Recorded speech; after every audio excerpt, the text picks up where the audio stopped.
속보. PSG 이강인 대박 소식. 진짜가치 2240억. 파리의 왕자 이강인 다른 선수들과 비교한 현지 매체의 평가에 현지 초토화. 이강인은 2024-2025 시즌에 한층 더 성장한 모습을 보여줘야만 한다. 프랑스 르 파리지앵은 26일 한국 시각 PSG 위 이적 시장 계획에 대해 보도하면서 이강인의 경쟁력이 여전히 약해 보인다. 이에 루이스 캄포스 PSG 단장은 기술력이 뛰어난 19살 수비형 미드필더인 주앙 네베스를 주목하고 있다고 보도했다. 이강인도 2023 아시아 축구연맹 아시안컵을 다녀온 후로 주전 경쟁에서 좋은 흐름을 타고 있던 건 아니었다. 아시안컵 전까지 이강인은 프랑스 리그 19라운드부터 17라운드까지 1경기를 제외하고 모두 선발로 출장했다. 이때까지만 해도 이강인이 PSG 주전이라고 확실하게 말할 수 있었다. 하지만 아시안컵 이후에는 상황이 달라졌다. 이강인은 선발로 나오는 경기가 리그에서 많지 않았다. 아시안컵 후 치른 리그 13경기에서 이강인은 8번만 선발로 나왔다. 8번이 선발 출장 경기에서 타임을 소화한 건 단 2번뿐이다. 전반기와는 입지가 분명히 달라졌다. 결정적으로 PSG가 우승을 위해 노력했던 유럽 챔피언스 리그에서 이강인은 중용받지 못했다. 16강에 오른 후로 이강인은 출전할 수 있는 5경기 중에 선발로 1번밖에 출장하지 못했다.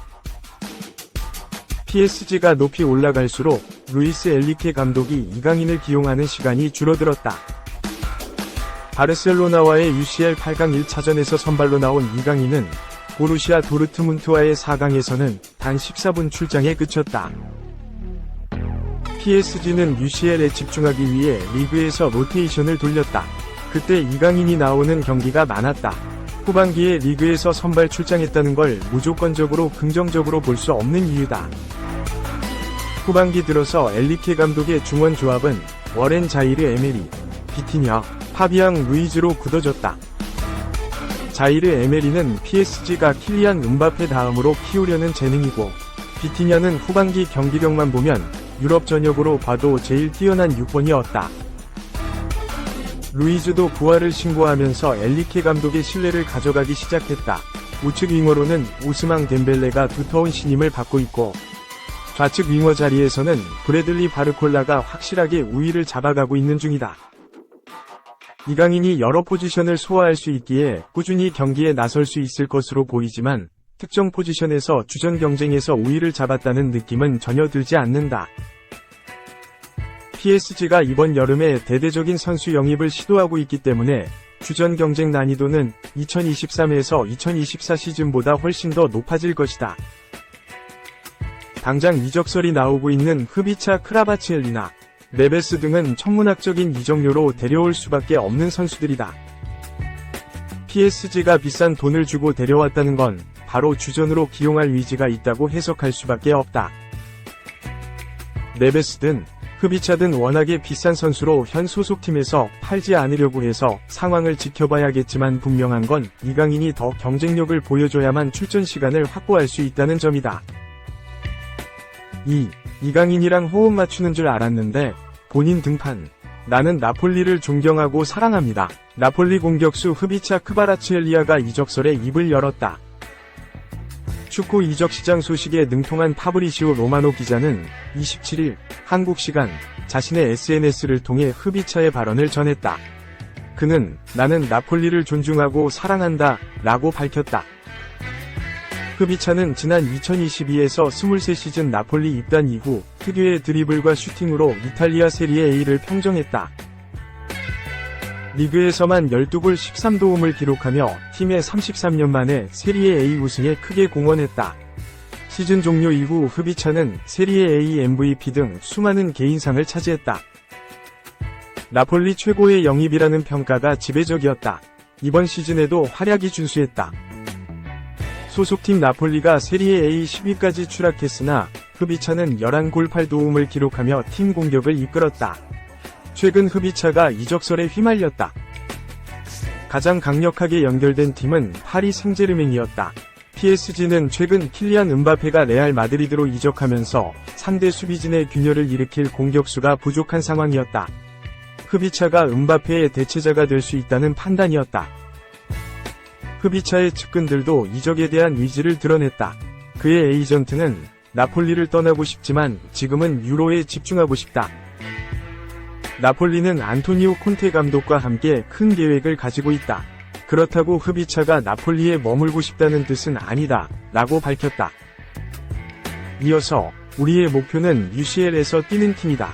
문제는 흡이차가 나폴리에 머물게 되면 1년 내내 손해를 본다는 점이다 라며 이적 의사를 공개했다.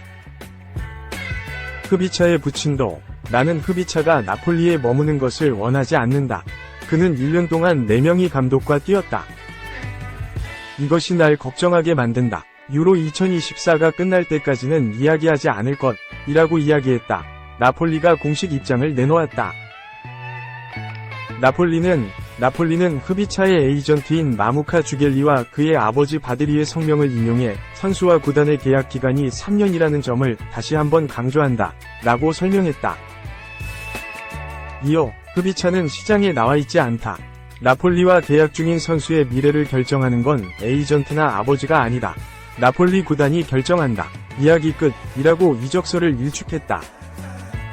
이런 상황에서 당사자인 흡이차가 직접 입을 열었다. 그는 나는 안토니오 콘테 감독을 존중한다.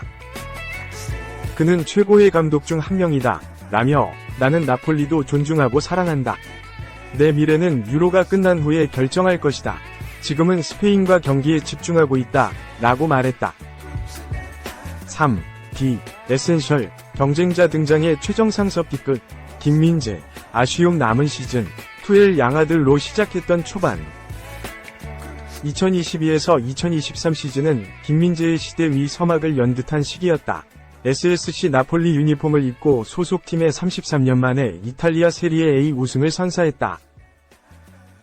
루치아노 스팔레티 감독 아래에서 김민재는 제 기량을 100% 활용했다. 라인을 높이 끌어올리는 팀 특성상 상대 경로를 예측하고 튀어나가 미리 끊어내는 김민재의 수비는 일품이었다. 그 결과값이 세리에 A 올해의 수비수상이다. 한국인으로서는 물론 아시아인 최초의 수상자로 선정되며 활짝 웃었다. 지난해 여름 이적 시장이 열리자마자 김민재의 행선지를 두고 소문이 무성했다. 이탈리아 무대는 그에게 좁았다. 맨체스터 유나이티드, 맨체스터 시티, 바이에른 뮌헨 등이 그를 노린다는 소식이 하루가 멀다고 쏟아졌다. 선택만 남은 상황. 김민재는 자신있게 바이에른 카드를 골랐다. 매 시즌 우승에 도전하는, 유럽에서도 손꼽히는 명문. 그러기에 위문을 가진 이는 많지 않았다.